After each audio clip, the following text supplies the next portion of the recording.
అరే అట్లా పోతున్నావేందే? ఓ అన్న ఆగు, మంచిగా కాడ బూంది తెచ్చుకున్నావు, సోడా మందు కలుపుకున్నావు, నువ్వు ఎట్లా మందు తాగుతావు చూద్దామని వస్తే అట్లా పోతున్నావేందే? అరే సిగ్గుపడతావేందుకే? మన తాగుబోతులకు సిగ్గేందుకే?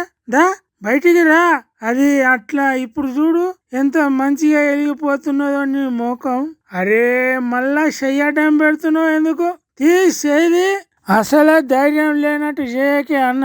మన తాగుబోతులకు విలువ లేకుండా అవుతుంది. అబ్బా గింత మంచిగా పల్లి గింజలు తెచ్చుకున్నావు, కోటర్ సీసా ఖాళీ చేసినావు, అగ్గి పెట్టే సిగరెట్ తెచ్చుకున్నావు. మేము వచ్చినామని ఎందుకే బాధపడతాను? తాగు, సిగరెట్ తాగు, ఆయంత గిలాసాలు ఉన్న మందు కూడా తాగు. నువ్వు రోజు ఇట్లనే డ్యూటీ చేస్తున్నందుకు సలాం కొడదామని వచ్చినావు. అరే అట్లా ఏడుపు ముఖం ఎందుకు పెట్టినావే? భయం ఏమి లేదు. అరే నిన్ను మేము మెచ్చుకుంటా అంటే అట్లా తనలాడుతున్నావేందే? నీ గొప్పతనం నీకు తెలుస్తలేదు. బయట నో స్మోకింగ్ జోన్ అని రాసి ఉన్నా నువ్వు సిగరెట్ తాగుతున్నావు అంటేనే నువ్వు గ్రేటు. అరే చెస్ట్ దవాఖాన్లా ఆక్సిజన్ డిపార్ట్మెంట్ అంటే మస్తు ఇంపార్టెంట్.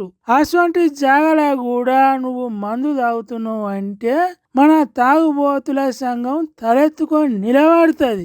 నువ్వు ఇట్లా తాగే పంట ఏమన్నా పొరపాటు జరిగి జనం పానాలు పోయినా పర్వాలేదని తాగుతున్నావు చూడు, నీ గుండెకు మొక్కాలనే అనా, నీ గుండెకు మొక్కాలి. దా బయటికి రా, పోలీస్ స్టేషన్లో నీ పేరు రిజిస్ట్రేషన్ చేయిస్తాం. తర్వాత ఇట్లా దవాఖానకు వచ్చి తాగుడు కాకుండా ఇంటికానే తాగేటట్టు పై ఆఫీసర్లకు చెప్పి నీకు ప్రమోషన్ ఇప్పిస్తాం. అప్పుడు ఇట్లా సెల్లులు పట్టుకొని వచ్చి వీడియోలు తీసి నీ తాగుడుకు తనలాట రాకుండా చేస్తాం. సరేనా? దా ఇక దా పోదా ఏ స్టడీ